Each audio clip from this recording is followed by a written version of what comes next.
Bonjour à toutes et à tous, bienvenue dans notre 258e briefing, donc éclairage sur l'actualité en Russie.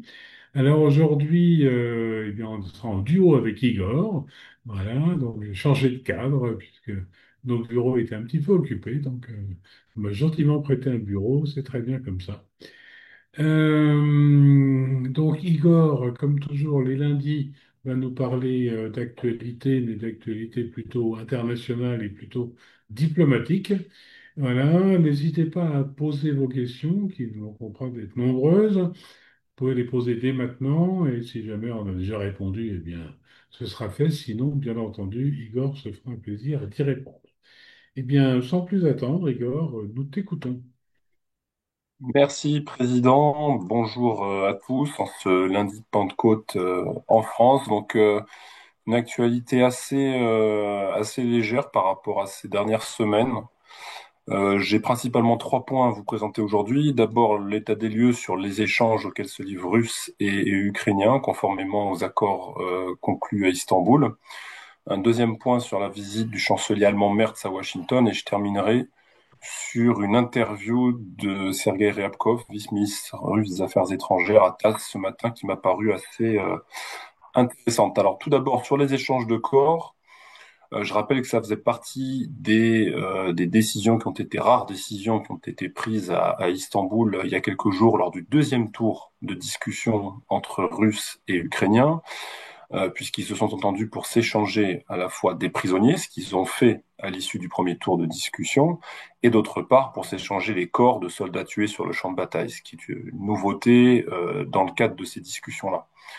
Alors, ce que ça a donné, c'est d'abord eu de la confusion en fin de semaine dernière, puisque il a été annoncé côté russe le 6 juin que des premiers camions réfrigérés avec des corps de soldats ukrainiens étaient déjà dans la zone de l'échange, c'est-à-dire généralement vers la Biélorussie, pour être remis aux Ukrainiens et qu'un premier échange d'ailleurs avait été, selon certaines sources d'ailleurs, réalisé. Ces informations ont été très rapidement démenties par la partie ukrainienne, qui ont expliqué qu'il n'y avait eu aucun échange, qu'il n'y avait à vrai dire pas de date, ni d'accord sur combien et de corps seraient rendus. Le lendemain, le 7 juin, M. Medinsky a fait une déclaration en expliquant que l'Ukraine avait reporté de manière inattendue et pour une durée indéterminée, ce sont ces termes, la réception des corps et l'échange des prisonniers de guerre. Donc, bataille de communication, dira-t-on, autour de ce sujet-là. Le ministère ukrainien, de son côté, ministère ukrainien de la Défense, de son côté, a accusé la Russie de réécrire ce qui avait été décidé à Istanbul quelques jours auparavant. Donc là encore, affrontement dans la communication. Néanmoins, on a appris tout à l'heure qu'un premier groupe de militaires russes avait été prisonniers, donc avait été remis par les Ukrainiens à la Russie et vice-versa. Les Russes avaient remis des prisonniers ukrainiens aux Ukrainiens. On n'a pas le nombre, on ne sait pas, enfin, j'ai pas pu trouver de chiffres exacts. En revanche, on sait qu'il s'agit de jeunes militaires de moins de 25 ans, puisque c'est partie des deux critères qui avaient été décidés à Istanbul. D'une part, les blessés graves, et d'autre part, les jeunes soldats, ceux nés à partir de 2000 et au-delà de l'an 2000. Donc, c'est cette catégorie-là qui a été restituée tout à l'heure en Biélorussie et qui est donc je dirais le premier échange intervenu dans la suite de cette deuxième rencontre à Istanbul, en attendant normalement les autres, probablement dans le courant de la semaine, mais donc avec, comme je vous l'ai exposé, des débuts assez chaotiques sur les échanges eux-mêmes. Alors le deuxième point, c'est la visite de Merz à Washington qui a eu lieu jeudi dernier, alors qu'on terminait notre briefing. Friedrich Merz donc a effectué premier déplacement à Washington en tant que chancelier allemand. Il a rencontré Donald Trump. La rencontre s'est passée sans scandale, sans esclandre, sans coup de gueule, ce qui est déjà pas mal. L'échange est donc même resté cordial, parce qu'il y avait quand même deux sujets en toile de fond, deux sujets de divergence. C'est la guerre tarifaire entre les États-Unis et l'Union européenne, enfin la guerre tarifaire de Donald Trump plus spécifiquement, et deuxièmement, évidemment, l'autre guerre en Ukraine, sur lesquels les deux dirigeants ne sont pas d'accord. Alors, sur le volet tarifaire, les discussions sont restées assez vagues. On sait que les Allemands sont très inquiets, comme la plupart des Européens certainement, des risques de ces barrières tarifaires que Trump souhaite mettre sur l'Union européenne. Mais le chef de la Maison-Blanche a laissé entendre qu'un accord était possible et que les jeux n'étaient pas encore faits.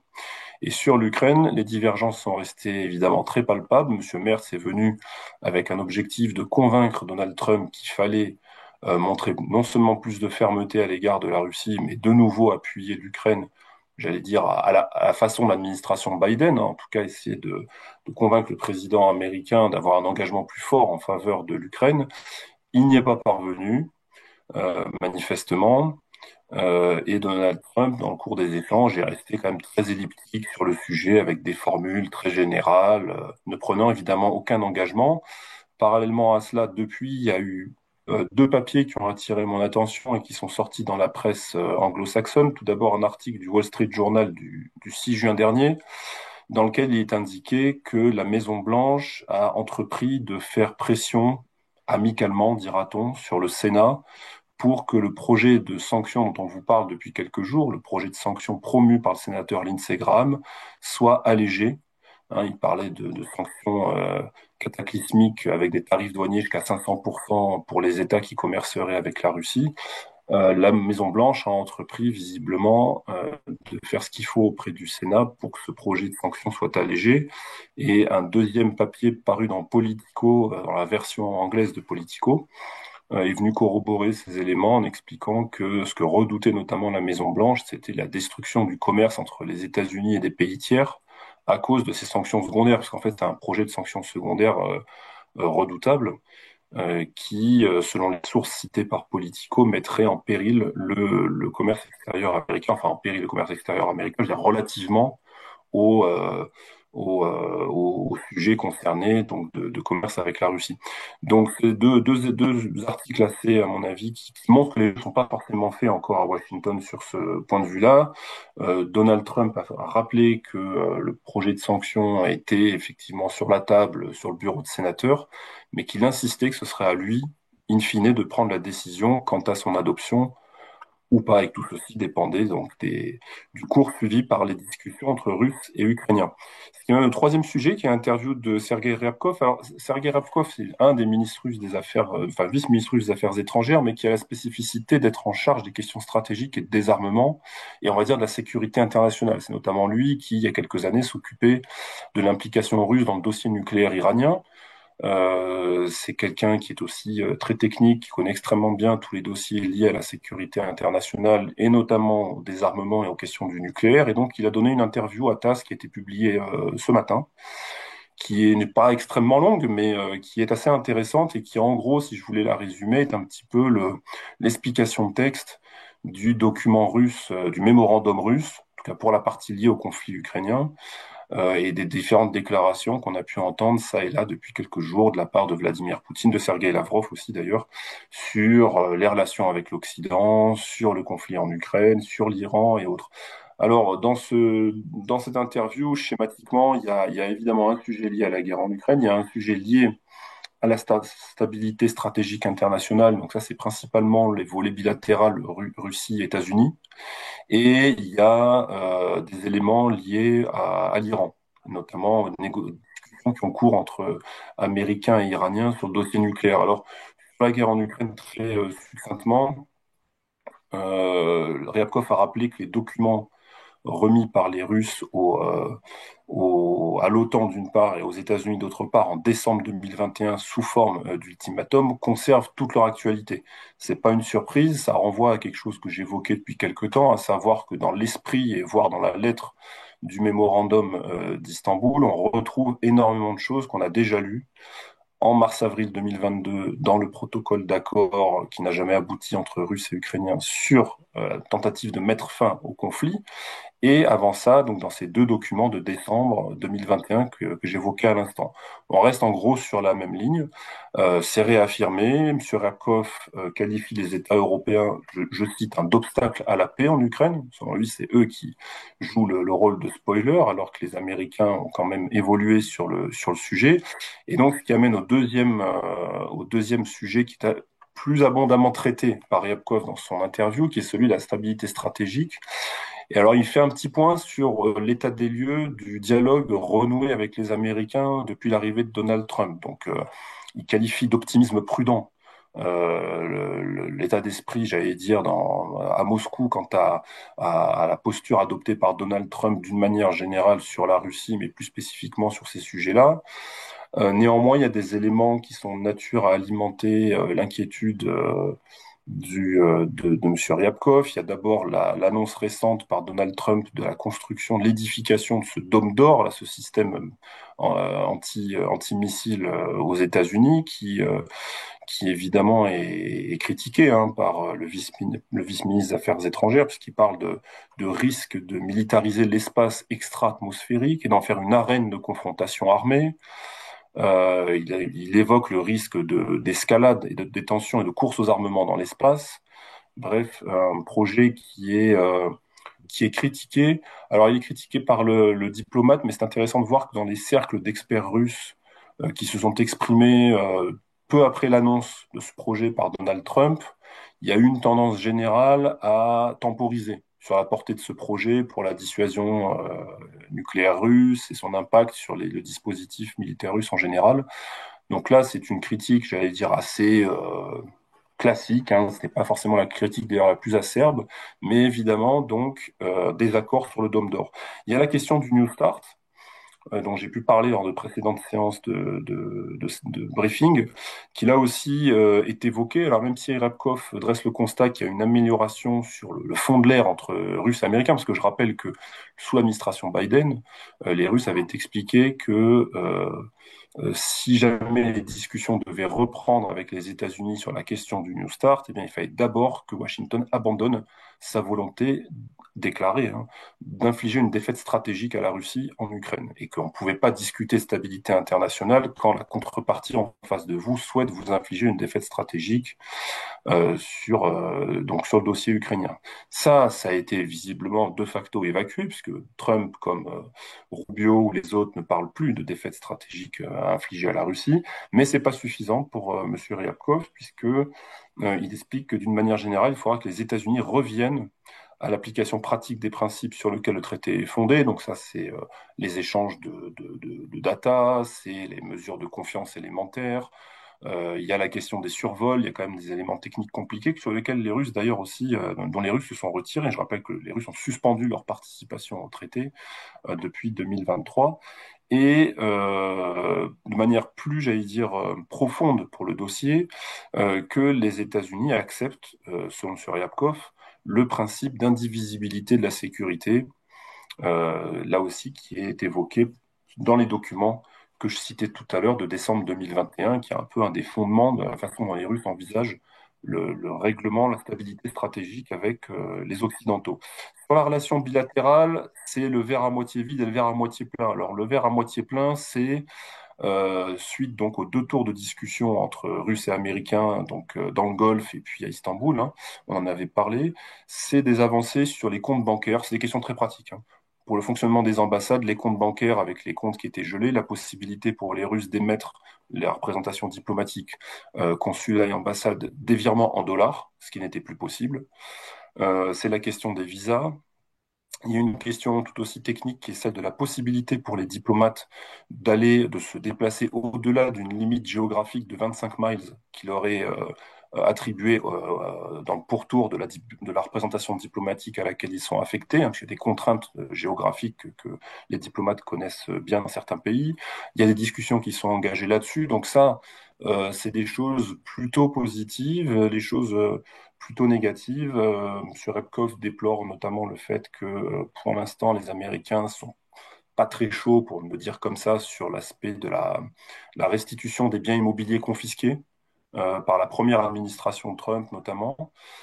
C'était un sujet qu'au départ les Américains n'envisageaient pas. Les négociateurs russes, selon lui, ont redoublé d'habileté pour le mettre dans l'ordre du jour et en faire un sujet de discussion, mais on constate pas trop d'avancée là-dessus. Et d'autre part, c'est la question de la reprise des vols directs entre les deux pays. Ça aussi, on en avait parlé. M. Ryabkov explique que les interlocuteurs ne manifestent pas d'enthousiasme à l'égard de ce sujet-là, mais que pour autant, le sujet reste sur la table. Donc on voit ça, le dialogue a repris, c'est déjà une chose, mais deux, sur les sujets, évidemment, des progressions très inégales. Cela dit, il y a un troisième tour de discussion russo-américain qui est dans les cartons. M. Ryabkov ne donne pas de date précise, mais il est question que les négociateurs russes et américains se retrouvent une troisième fois. On verra si c'est à Istanbul, dans le Golfe ou peut-être ailleurs, pour avancer sur ce sujet-là. Et le dernier point, c'est sur l'Iran. Une note plutôt positive, puisque le diplomate russe fait le constat, évoque le constat, que les Américains se concentrent beaucoup plus sérieusement, selon lui, hein, ce sont ses mots, sur la conclusion d'un accord avec Téhéran, dans des conditions qu'il décrit comme mutuellement acceptables. C'est-à-dire, c'est pas l'ultimatum, mais il connaît bien le dossier. Je vous ai dit, c'est quelqu'un qui, sous la deuxième administration Obama, était dans le tour de table hein, sur le nucléaire iranien, qui a conduit notamment au fameux JCPOA, dénoncé ensuite par Trump. Donc là, lui fait le constat qu'il y a des avancées, notamment sur ce dossier-là, qui sont, selon lui, à saluer. Voilà, Gilles, pour aujourd'hui, ce que je pouvais vous dire sur l'actualité. Merci beaucoup, Nico. Merci beaucoup. Alors, on va remonter un peu à l'envers sur par rapport aux questions qui nous arrivent, par rapport à ce dialogue russo-américain. Est-ce qu'il y a également, on parle d'échange d'otages, entre guillemets, enfin de prisonniers, de choses comme ça, comme il y a eu par le passé, et notamment parce que ça peut peut-être avoir une dimension européenne, puisque il me semble sur les derniers échanges de prisonniers en Russie aux États-Unis, il y avait aussi des Européens. Est-ce que c'est quelque chose qui est dans les tuyaux ou pas du tout? On en parle? Alors, en tout cas, dans son interview, M. Ryabkov n'en parle pas du tout. Il n'y a pas de sujet d'otage. Il était question derrière nouvelle d'un échange 9 contre 9. Mais ça fait maintenant, il faut bien le dire, une quinzaine de jours qu'il n'y a plus aucune communication là-dessus. Alors, ça ne veut pas forcément dire que le n'existe plus, mais ça veut peut-être dire qu'il travaille sur les profils. C'est quand même des discussions très sensibles et par conséquent, on peut imaginer que ça soit un élément qu'il garde sous le coude pour avant la troisième rencontre, par exemple, pour montrer qu'il y a une dynamique dans les discussions, ou juste après la troisième rencontre, pour montrer qu'on a abouti à quelque chose et qu'entre-temps, bon, bah, ils avancent sur qui justement va être inclus dans la liste. Ça veut peut-être dire d'ailleurs que, comme tu le suggères, c'est pas que des Américains, peut-être qu'il y a des binationaux, peut-être qu'il y a des gens qui sont des ressortissants russes enfermés à la demande de la justice américaine dans des pays tiers, par exemple, en attente d'extradition ou autre. Et donc ça prend du temps, c'est aussi assez technique. Donc on peut pas exclure qu'il y ait cette dimension-là qui ralentisse ce sujet-là, mais la discrétion, comme tout diplomate le sait, la discrétion est aussi une des clés du succès. Donc c'est pour ça aussi qu'il n'en parle peut-être pas trop non plus. Très bien.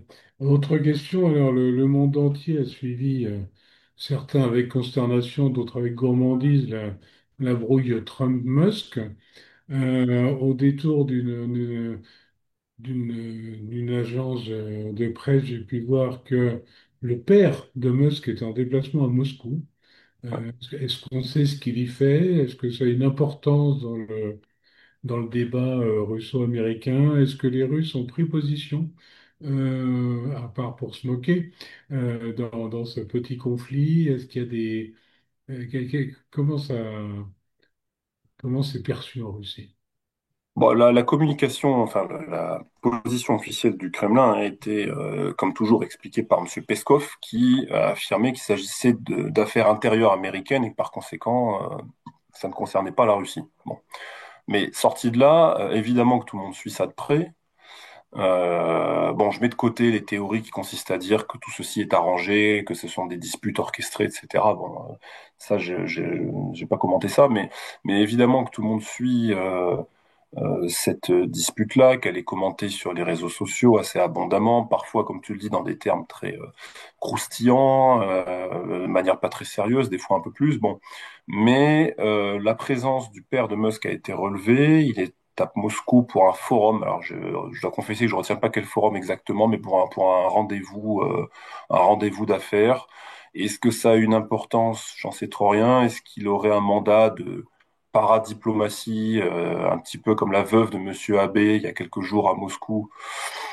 On peut pas l'exclure, mais c'est un personnage qui est quand même assez discret, me semble-t-il, le père de Musk. Donc, mais je n'ai pas, si tu veux, j'ai pas relevé de, comment dirais-je, de déclarations fracassantes ou de choses de ce ton-là. La tonalité, c'est de dire, c'est les affaires intérieures américaines, ça ne nous regarde pas. Maintenant, on peut tout à fait imaginer que du côté russe, évidemment, euh, on se frotte les mains, ne serait-ce que parce que ça renvoie encore plus au deuxième ou au troisième plan le sujet ukrainien, ne serait-ce que pour ça. C'est-à-dire que déjà que l'Ukraine n'était pas la priorité des soucis ni pour Musk ni pour Trump, bah ça le devient encore moins si jamais il se rentre dans une logique de bataille d'ego et de bataille par tweet interposé, etc. Bon, donc ça évidemment il y a au moins ça à apprendre dans l'immédiat, mais à mon avis à ce stade ça va pas vraiment au-delà. Très bien. Alors, on a une dernière question, je pense qu'on va finir là-dessus. Il y a un certain étonnement alors, concernant les histoires d'échange de prisonniers. Donc, on comprend les catégories, bon, on comprend bien les blessés lourds comme ça. Bon, ils seront mieux soignés chez eux, j'imagine, que quand on est ça là-bas. Et il y a beaucoup d'interrogations sur le fait de renvoyer les jeunes. Est-ce que c'est un petit peu contre-intuitif? On peut penser que ça va être ce qu'on va remettre immédiatement sur le front. Ou est-ce qu'il y a d'autres raisons derrière ça? Bon, alors, il faut voir de quel côté est émanée la demande de cette catégorie de soldats de moins de 25 ans. Est-ce que c'est du côté russe ou est-ce que c'est du côté ukrainien? En tout cas, si ça émane du côté ukrainien, on peut peut-être le comprendre parce qu'on sait qu'il y a quand même des dents qui grincent, enfin que le sujet de la mobilisation en Ukraine ne va pas de soi. On a vu enfin des images sur les réseaux sociaux de commissaires militaires qui sont agressés dans la rue, de commissariats militaires qui sont attaqués au cocktail Molotov. Enfin, c'est un sujet qui est extrêmement sensible. On sait que l'armée ukrainienne, d'autre part, manque de personnel et de personnel qualifié. Donc il y a un vrai sujet et donc on peut imaginer que pour les Ukrainiens, si jamais ça émanait d'eux, eh bien l'idée c'est d'apaiser un petit peu ce côté-là en disant bon, on ramène d'abord les jeunes à la maison, après à voir s'ils seront renvoyés sur le front ou si jamais, entre-temps, ils seront débriefés évidemment, ils seront soignés s'ils en ont besoin, mais bon, donc moi je vois une raison, hein, on va dire, de ce côté-là. Euh, Côté russe, on peut imaginer évidemment aussi que le retour de jeunes gens et de jeunes combattants, bon, ça fonctionne aussi toujours. Je veux dire, c'est une bonne chose. Mais faudrait regarder de qui émane. Et ça, j'ai pas la réponse en fait, pour voir si jamais c'était une convergence, c'est-à-dire les deux sont arrivés avec la même demande, ce qui m'étonnerait, ou si ça arrivait plutôt d'un côté que de l'autre. En revanche, là où ce qu'on lit beaucoup sur là aussi les réseaux sociaux, les blogueurs militaires et autres, concernant les corps cette fois-ci, puisqu'on n'a pas vraiment de chiffres définitifs, les Russes affirment qu'ils vont rendre aux Ukrainiens 6000 corps. Côté ukrainien, combien on va rendre de corps à la Russie? Au début, on a parlé de 6000, donc 6000 contre 6000. Puis finalement, on a vu arriver des chiffres contradictoires pour dire que ce serait moins que 6000 qui seraient restitués à la Russie. Bon, là aussi, difficile de vérifier, mais dans toute la confusion que j'évoquais auparavant, donc vendredi, samedi, dimanche, autour de ces camions réfrigérés qui arrivaient dans la zone de l'échange, puis qui repartaient à Rostov, enfin, qui étaient décrits par le ministère de la Défense comme repartant à Rostov, les Russes faisaient clairement entendre qu'ils avaient déjà 1200 corps dans des sacs prêts à être mis aux Ukrainiens et qu'il y avait 4 échelons avec 1200 corps derrière qui allaient arriver. On comprend que dans la communication, l'idée c'est de dire ben, on a plus de corps de leurs soldats que eux en ont des nôtres, d'une, et de deux, un argument qui revient en boucle depuis que ce sujet est sur la table, c'est de dire que, d'après la mouvance Z évidemment, ça va être en fait un sujet très encombrant pour Zelensky, parce que les Ukrainiens vont devoir payer les primes aux veuves des soldats ukrainiens tués sur le front Or, dans le narratif dominant en Russie, évidemment, l'Ukraine n'a pas d'argent, l'Ukraine déjà ne paie pas toutes les veuves pour les soldats dont on a clairement identifié le décès sur le champ de bataille. Donc si on en rajoute 6 000 dans le compte, ça risque de faire beaucoup pour les finances ukrainiennes. Bon, je synthétise le narratif dominant dans la mouvance Z. Donc, en tout cas, ça, c'est un argument qui est mis en avant. Attendons de voir de l'autre côté combien les Ukrainiens vont en restituer aux Russes, si tant est qu'on ait le chiffre exact à un moment donné qui sorte, ce qui devrait être le cas quand même. Oui, c'est curieux parce que cet argument, on l'entend depuis pratiquement le début de la guerre dans l'autre sens. C'est-à-dire qu'on accuse volontiers les Russes de minimiser justement les pertes ou de ne pas ramener les corps parce que pour éviter de payer les Ouais, fameuses primes à la disparition. Donc bon, je pense que c'est encore une fois ouais. une petite guerre de propagande et que la problématique est la même des deux côtés.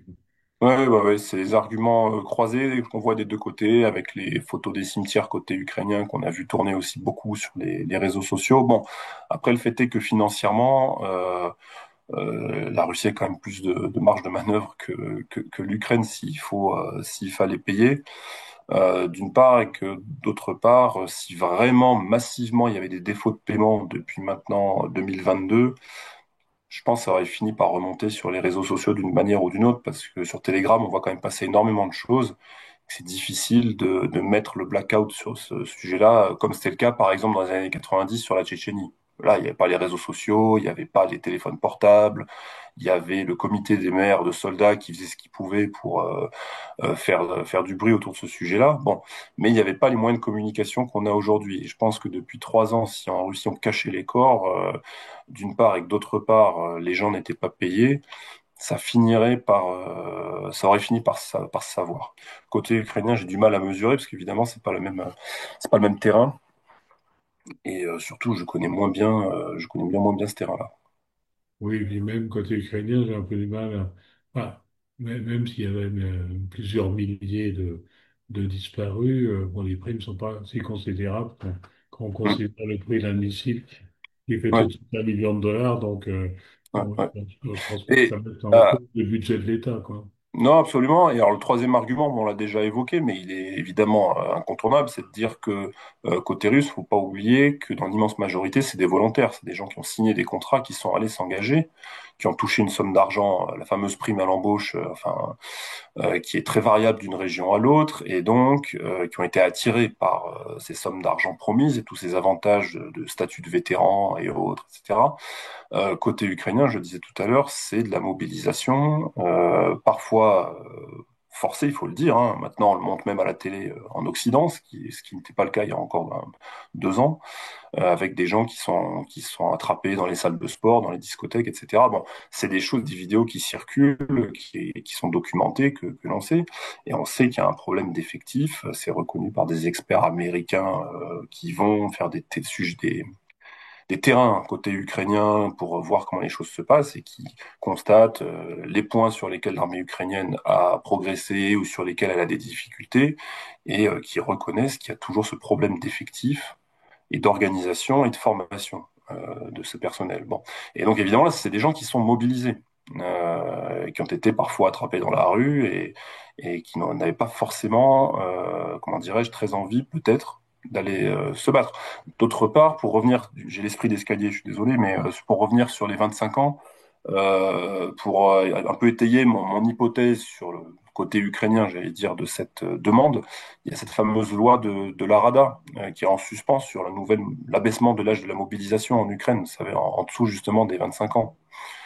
Pour l'instant, c'est la classe d'âge au-delà de 25 qui est concernée. En dessous de 18-25 était pour l'instant épargnée. Et je rappelle que la précédente administration américaine, l'administration Biden, demandait à Zelensky qu'il fasse passer ce projet de loi à la Rada pour abaisser l'âge de la mobilisation, justement pour compenser ce problème de personnel dans les rangs de l'armée ukrainienne.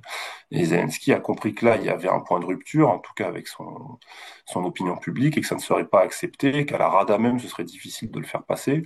Et par conséquent, il l'a laissé, il n'a pas mis au vote, il l'a laissé en suspens, mais en revanche a trouvé un moyen, comment dirais-je, d'essayer d'aller quand même puiser dans cette classe d'âge en proposant des primes d'embauche, en essayant de faire des choses comme ça pour attirer les volontaires, pour aller sous les drapeaux entre 18 et 25. J'ai pas les chiffres pour savoir si jamais ça a fonctionné ou pas. Ça fait bientôt, je pense, 6 mois que cette loi est en vigueur en Ukraine. Mais c'est ce qui me dit que cette histoire des 25 ans n'est pas anodine, hein, pour le retour des prisonniers et qu'il y a un enjeu politique intérieur pour les deux d'une manière générale, hein, mais surtout, je pense, pour les Ukrainiens. Merci beaucoup. Ben, je crois qu'on a fait le tour des questions. Alors, pour en revenir à nos briefings, donc jeudi prochain, il n'y aura pas de briefing puisque c'est le jour de la fête nationale russe, le jour de l'unité, je ne sais plus très bien comment elle s'appelle, à vrai dire maintenant. Enfin, qui fête la libération de la Russie par rapport à l'URSS. Donc, c'est une fête importante. Il y a quelques jours fériés. Ça fait partie de ces ponts de juin qui sont devenus traditionnels maintenant.